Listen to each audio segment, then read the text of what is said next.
안녕하세요. 오늘 다룰 내용은 자바의 고급 기능입니다. 바로 시작해 볼까요? 오늘 배울 4가지 주제는 다음과 같습니다. 첫 번째,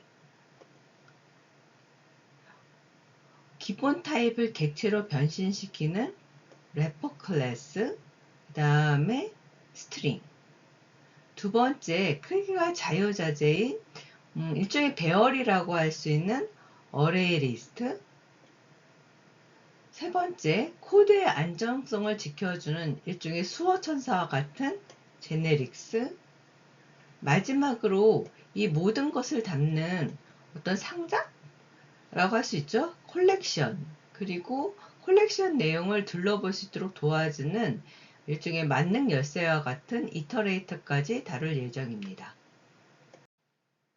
방금 말씀드린 것처럼 첫 번째 주체는 래퍼와 스트링 클래스입니다. 아주 기본적이면서도 중요한 클래스라고 할 수 있죠. 그럼 어떻게 동작하는지 알아보겠습니다. 래퍼 클래스가 뭘까? 여러분 자바를 배울 때 뭐 인트, 더블, 불리언 이런 기본 데이터 타입 기억나세요? 8개 정도 됐었는데 얘네들은 굉장히 이 프리미티브 데이터 타입이라고 하는 기본 데이터 타입은 매우 빠르고 가볍긴 해요. 그런데 객체가 아니라서 뭐 컬렉션이나 뭐 다른 쪽으로 자바의 다른 거랑 잘 붙지가 않아요. 그런데 담을 수가 없어요. 이럴 때 필요한 게 바로 래퍼 클래스라는 거예요. 간단히 말해서 인트나 너블 같은 기본형 데이터를 마치 객체처럼 다룰 수 있게 포장해준, 랩이 포장하는 거잖아. 그래서 포장해주는 클래스입니다. 말 그대로 기본 타입을 객체라고 하는 멋진 옷으로 감싸주는 거라고 생각하시면 됩니다. 그러면 이 프리미티브 타입이랑 래퍼 클래스랑 일일이 바꿔줘야 될까? 변신시켜야 될까요? 다행한 점은 자바가 알아서 해줍니다. 이게 오토박싱과 언박싱이라는 그런 기법을 사용하는 건데요. 자, 여기 얘들을 좀 볼까요? 인테저랑 래퍼 클래스로 정의된 넘버 오브젝트가 있는데 여기에다가 100을 그냥 어사인을 해줘요. 100이라는 거는 기본 타입 인트죠. 근데 그냥 이 프리미티브 컨스턴트인 그 100이라는 것이 인테저라는 객체 타입의 변수에 꼭 쏙 들어갑니다. 이걸 뭐라고 하냐? 오토박싱이라고 하고요. 자바가 100을 뉴 인테저 100으로 자동으로 포장해 준 거예요. 반대라면 객체를 기본 타입으로 꺼내는 건데 이걸 뭐라고 하냐면 언박싱이라고 해요. 언박싱 같은 경우는 그러니까 클래스, 래퍼 클래스 인스턴스를 프리미티브 타입으로 바꾸는 거고요. 기존의 넘버 오브젝트, 인테저 래퍼 클래스로 정의된 넘버 오브젝트에다가 그냥 컨스탄트를 정의하면 얘가 그냥 상수가 되어요. 그러니까 성수가 아니라 그 인테저 프리미티브 타입으로 변하게 되는 거죠. 그래서 이렇게 스르르르르 넘버 오브젝트가 100이라는 프리미티브 타입인 인트의 컨스탄트로 바뀌게 되고 그게 이제 50과 더해져서 넘은 150이 되는 겁니다. 그래서 객체가 계산했을 땐 자동 기본 타입으로 바꾸는 마법이라고 하는 이게 일종의 언박싱이라고 해요. 이런 래퍼 클래스의 장점은 뭐냐? 그냥 프리미티브 타입 쓰면 안 돼? 라고 생각할 수가 있는데 래퍼 클래스로 보면 바뀌면 다양한 일을 할 수가 있어요. 예를 들어서 래퍼 클래스 인테저 같은 거가 있으면 이걸 이용해서 문자열을 받았을 때 문자열을 그냥 숫자로 바꾸고 싶어요. 어떻게 하냐면 이제 얘가 인트니까 파스 인트를 이용하면 스트링이 그냥 상수가 아니라 프리미티브 타입 정수형 i로 바뀌어요. 그래서 문제 1, 2, 3이 숫자 123으로 바뀌게 됩니다. 이 파스 인트랑 파스가 붙어 있는 파스 더블 이런 것들이 굉장히 유용하기 때문에 꼭 기억해 두시는 게 좋습니다. 또 여러분이 아마 많이 써봤을 것 같은 클래스 중에 하나 스트링이라는 건데요. 스트링은 자바의 문자열은 불멸, 이뮤터블이라 하다는 거를 기억해 두시면 좋아요. 즉 스트링 같은 건 이뮤터블 오브젝트 불변수기 클래스이기 때문에 한번 만들어지면 바뀔 수가 없어. 일종의 상수 같은 거죠. 그러면 이런 얘기 할 수 있을 것 같아요. 이런 거를 써본 적이 있다. 스트링에다가 느낌표를 붙인 걸로 바꿀 수가 있는데, 이거면 변경 가능한 거 아닌가? 라고 생각할 수도 있어요. 그렇지만 그건 변하는 게 아니고요. 이럴 경우 어떻게 하냐면, 느낌표가 포함된 새로운 스트링 객체가 만들어지고, 그 스트링이 이 str이라는 것은 원래 거를 변경하는 것이 아니라 새로 만들어진 그 str에 가리키는 거예요. 그래서 원래 str이라는 게 있었는데 str이 있었는데 얘가 기존에 어떤 문자를 가리키고 있다면 여기다가 str 플러스 느낌표 하면은 여기다가 느낌표를 붙인 걸로 가리키게 되는 거죠. 그리고 원래 거는 지워지고 이런 식으로요. 그래서 원래 있던 str은 어딘가 남아있는 거예요. 막 가베지 컬렉터가 가져가겠죠? 이건 마치 사진을 편집하면 원본은 그대로 있고 새로운 사본이 당기는 거랑 비슷합니다. 그러니까 문자를 수정하면 사실은 완전히 새로운 객체가 만들어지는 거죠. 제가 이 클래스에 스트링 래퍼 테스트 클래스를 또 하나 예제를 만들어 놨거든요. 그래서 수업에 들어오시기 전에 한번 코드를 읽어보시면 아마 래퍼 클래스나 스트링 클래스에 대해서 좀 더 이해하실 수 있을 겁니다.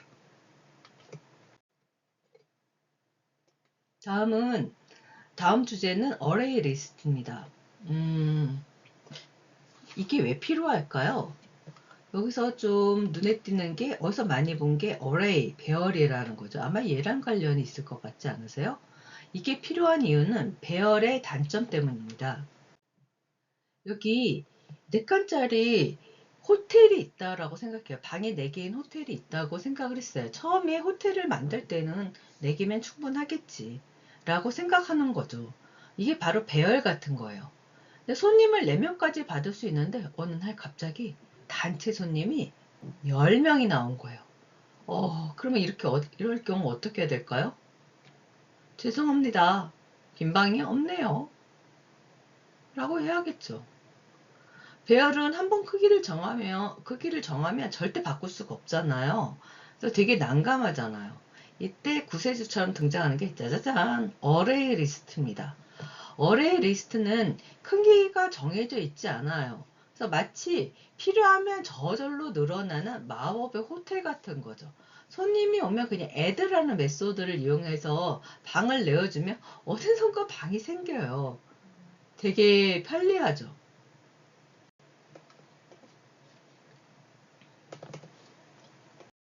좀 더 코드를 잘 보면 얘를 사용하기 위해서는 어레이 리스트라는 패키지를 임포트해야 되는데 생성할 때 보면은 만들기는 어레이 리스트로 만드는데요.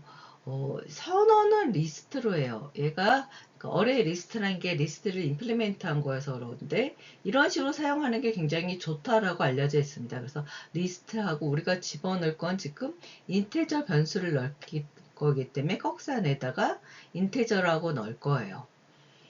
그 다음에 요소를 집어넣기 위해서는 여기 그 배열에다가 값을 집어넣듯이 뒤에다 하나씩 붙이는 걸 add라고 이야기를 합니다. 그럼 집어넣는 게 있으면 빼는 것도 있어야겠죠.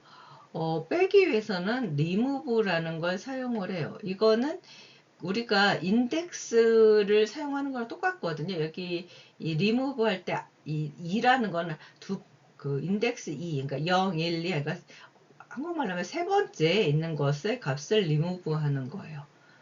그리고 사이즈라는 거는 크기.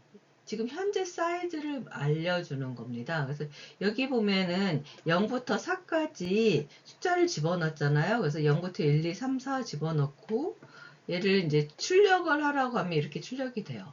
그리고 이니셜 사이즈는 0부터 3까지 들어갔기 때문에 4가 되고, 그 다음에 리무브를 하고 그 결과를 보면 0, 1, 2에서 2가 없어졌겠죠. 그래서 내용이 0, 1, 3이 되고, 그 다음에 add 하고서 2에다 5를 넣어라 라고 하면 지금 인덱스가 0, 1, 2, 2가 5로 바뀌었죠. 여기 인서트가 됐다고 볼 수가 있어요. 그러면 추가하지 않고 값을 변경하려고 하면 어떻게 하냐? 그럴 때 사용되는 메소드는 set입니다. set은 replace예요. 값을 변경하지 insert는 추가하는 건 아니거든요. 그런 식으로 해서 사용을 할 수가 있습니다. 정리해 볼게요. 배열은 사용이 간단하고 빠르지만 크기가 고정되어 있고요. 어레이 리스트는 크기가 자유롭고 기능은 되게 많지만 단점은 객체만 담을 수 있어요. 제가 바로 직전에 래퍼 클래스를 알려드렸잖아요. 제가 어레이 리스트는 인트 같은 프리미티브 타입은 넣을 수가 없다고 그랬어요. 근데 래퍼 클래스가 있잖아요, 인트는. 그래서 아까 래퍼 클래스 같은 걸로 인트나 더블, 캐릭터, 불리언 같은 프리미티브 타입은 래퍼 클래스로 포장해서 이 어레이 리스트에 집어넣으면 배열과 비슷하게 우리가 사용할 수 있습니다. 자, 그러면 이제 제네릭스라는 개념에 대해서 얘기할 겁니다. 아까 어레이 리스트를 썼을 때 어레이 리스트에다가 리스트 같은 걸 적고 이런 샤블론, 그러니까 꺽쇠가 들어가 있어요. 그다음 여기 안에다가 객체 이름, 객체 타입, 인테저를 적어 놨었죠. 얘가 제네릭스예요. 제네릭스란 표현이 일반적으로 많이 쓰이는 용어는 아닐 것 같은데 좀 어렵게 느껴질 수는 있지만 사실 어렵진 않고요. 좀 귀찮아요, 쓰려면. 개념 자체는 그렇게 어렵진 않습니다. 제네릭스는 마치 복제약과 오리지널 약의 관계 같아요. 그러니까 그 제네릭이라는 거는 그러니까 원래 만든 오리지널 약이 있고요. 걔네들은 이제 값이 있는데 얘네들을 포함한 일반적인 약을 뭐라고 하냐면 제네릭스, 복제약 같은 그런 느낌입니다. 그럴 때 많이 사용해요. 아니면 여러분 그 콜라, 펩시, 사이다 같은 음료수가 있다라고 가정을 해볼게요. 뭐 캔에는 콜라도 담아져 있고 펩시도 담아져 있고 뭐 코카콜라 뭐 여러 가지가 담아져 있어요. 이런 거 뭐든 담을 수 있는데 얘를 마실 때는 어떻게 마시냐면 컵에서 마셔요. 그러니까 컵을 주고서 너 마실래? 마시고 싶으면 언제든지 마셔도 돼. 그러니까 여러분이 그 패스트푸드점에 가면은 컵만 주고 마시고 싶은 건 그 저쪽에 가면 탄산음료가 나오는 데가 있으니까 거기 있는 걸 담아서 쓰세요. 그러면 우리 실제로 마실 때는 뭐 콜라를 마실 수도 있고 사이다를 마실 수도 있잖아요. 하지만 그 실제로 마실 때는 뭐가 필요하냐면 그냥 마시세요라고 가게에서 주는 건 컵이에요. 이런 맞는 컵이 일종의 제네릭스입니다. 그래서 이 제네릭스라는 게 있으면 실제로 마실 때는 뭔가 담아서 컵에 담을 수 있는 걸 담아서 마시면 되는 겁니다. 그러니까 제네릭은 타입을 파라미터로 받는 클래스라고 얘기를 하는데요. 예를 들어서 어레이 리스트를 만들 때 어레이 리스트하고 스트링이라고 담으면 이 리스트는 오직 문자열만 담는 전용 리스트랍니다 라고 선언하는 거예요.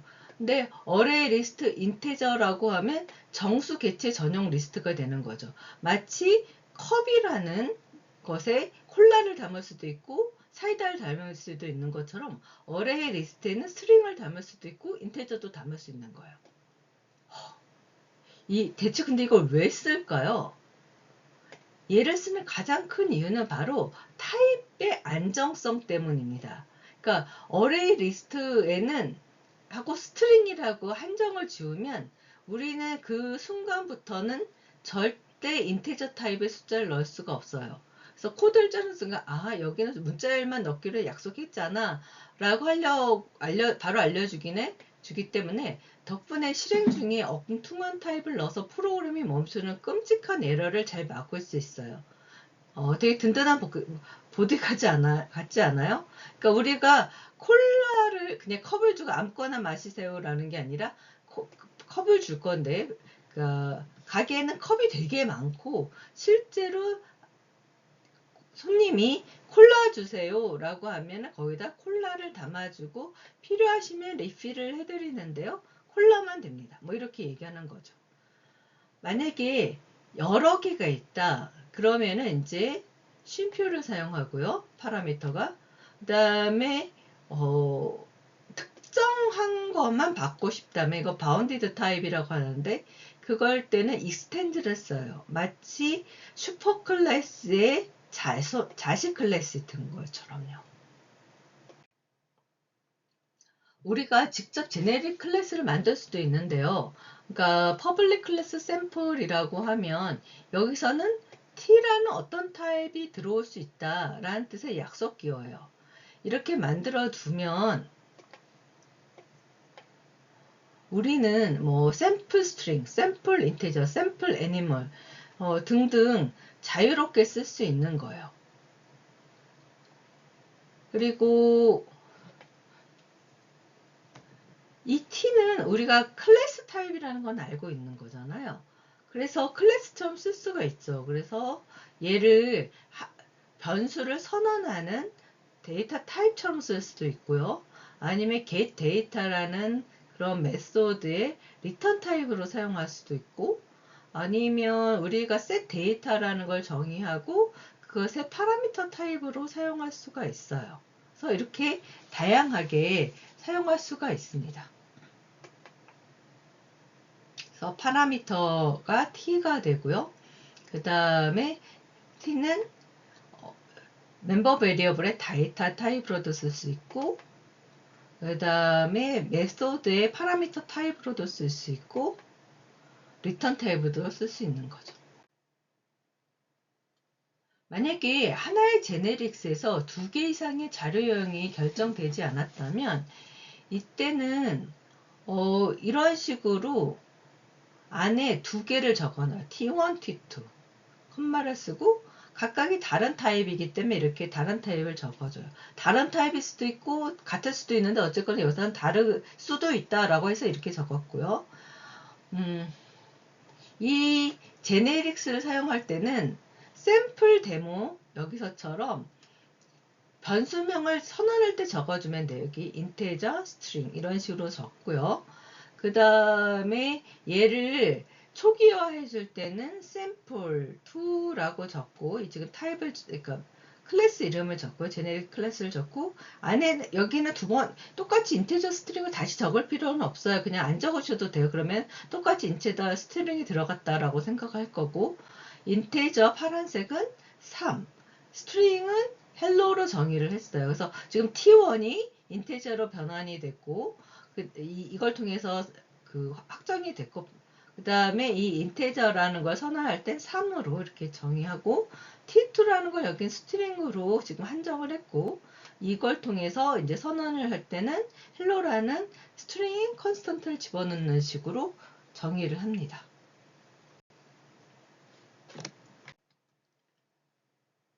그런데 아무 타입 말고 특정 조건을 만족하는 타입만 받고 싶다. 그럴 수도 있죠. 물론 가능합니다. 그게 바로 이제 제한된 타입 파라미터라는 건데요. 이건 제한된 타입의 실제 예제예요. 그러니까 우리가 크기를 비교해야 될 때 크기를 비교하려면 크기가 비교 가능해야 되잖아요.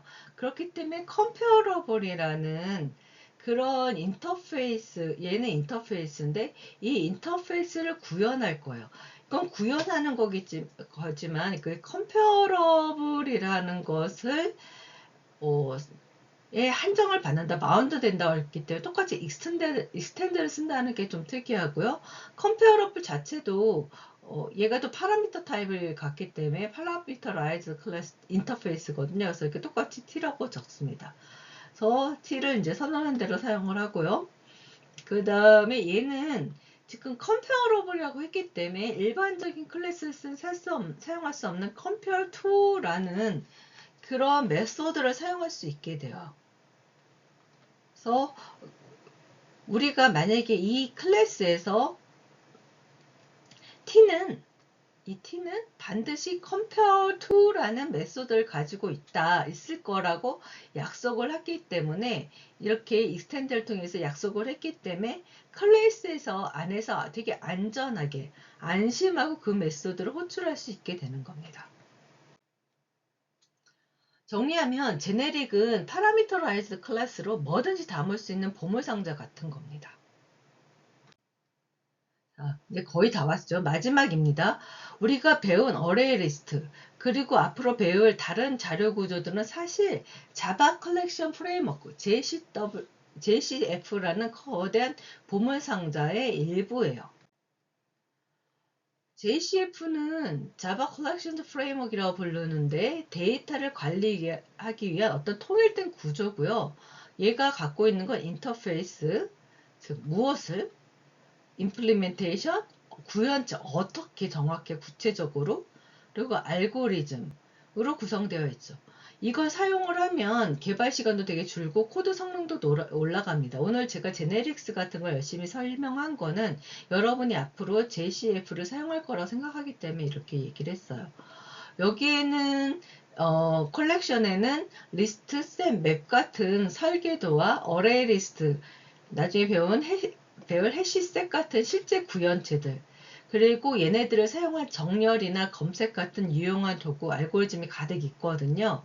그래서 이게 굉장히 자주 사용되기 때문에 우리는 자바를 사용할 때 굉장히 힘들이지 않고 강력한 자료 구조를 마음대로 사용할 수 있게 됩니다. 그러면 이 보물상자는 담긴 내용들을 어떻게 하나씩 꺼내볼까요? 어떤 마음대로 열 수 있는 이 컬렉션이라는 JCF에 사용되어 있는 안에 들어있는 어떤 것도 열 수 있는 만능 열쇠가 필요하겠죠. 우리는 그런 자바에서는 이런 만능 열쇠가 이터레이터라고 부릅니다. 그래서 여러분이 이터레이터라는 개념을 이해하고 있으면 JCF에 있는 다양한 변수들을 다양한 타입을 잘 사용할 수가 있어요. 이 이터레이터 사용 방법은 별로 어렵지 않아요. 그래서 두 개의 메소드가 있는데 첫 번째는 헤드 넥스트. 얘는 뭐냐면 혹시 다음에 꺼낼 게 더 있어? 라고 물어보는 거예요. 그래서 있냐 없냐 라는 걸 알려주는 거고 넥스트는 있으면 그래서 뭔데? 라고 물어보면 여기 있어 하고 다음 아이템을 건네줘요. 그래서 넥스트라는 걸 부르기 위해서는 먼저 헤드 넥스트라는 걸 통해서 있는지 없는지 확인하는 게 필요합니다. 보통 이제 이 이터레이트를 사용하려면 아까 얘기한 것처럼 어레이 리스트라는 걸로 선언하고 이번에는 뭘 집어넣을 거냐면 저번 시간에 배운 애니멀이라는 걸 집어넣을 거예요. 애니멀이라는 걸 집어넣고 개랑 고양이를 잔뜩 집어넣었어요. 그리고 나서 이 내용들을 확인하기 위해선 저번에는 이제 포문을 돌렸는데 여기서는 이터레이터라는 애를 선언을 해요. 우리가 애니멀의 리스트를 만들었기 때문에 이터레이터도 애니멀의 이터레이터를 만들고 그 다음에 이 아까 선언한 변수 있죠. 애니멀즈의 이터레이터를 만들 거예요. 그래서 애니멀즈의 이터레이터다 라고 선언을 합니다. 그리고 나서 while문을 돌리는데 있는지 없는지 헤즈넥스트가 불리언 값을 리턴하니까 있으면 true 없으면 false를 리턴하니까 while에서 이 이터레이터의 헤즈넥스트를 계속 이용할 거예요. 그래서 있다고 했으면은 이터레이터의 next를 부르면 걔가 current 애니멀이 나오고 애니멀이 원래 make 사운드가 있었다고 그랬으니까 걔를 돌리면 되는 거예요.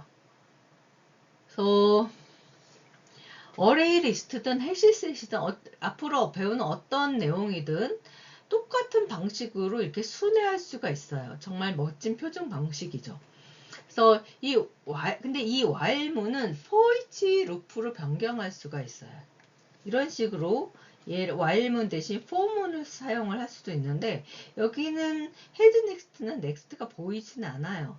그렇지만 이거는 사실 내부적으로는 이 iterate를 사용하는 거예요. 근데 좀 더 예쁘고 간단하게 포장한 것 뿐입니다. 그래서 여러분이 JCF를 사용할 때는 이 JCF 안에서는 iterate를 사용하는 게 굉장히 편리하다라고 기억하시면 좋겠습니다. 오늘 어드밴스드 자바에서는 무엇을 배웠나요? 기억나세요? 첫 번째, 기본형을 객체로 바꿔주는 래퍼 클래스. 그 다음에 두 번째로 크기가 자유롭게 변하는 어레이 리스트. 그 다음에 타입의 안정성을 지켜주는 제네릭스. 그리고 마지막에 모든 컬렉션을 순회하는 만능 열쇠라고 할 수 있는 이터레이터까지 배웠습니다. 앞으로 이번 학기에는 오늘 배운 개념들을 잘 활용하시면 앞으로의 여러분의 코드가 훨씬 더 안정적이고 유연하고 강력해질 거라고 생각합니다. 수고하셨습니다.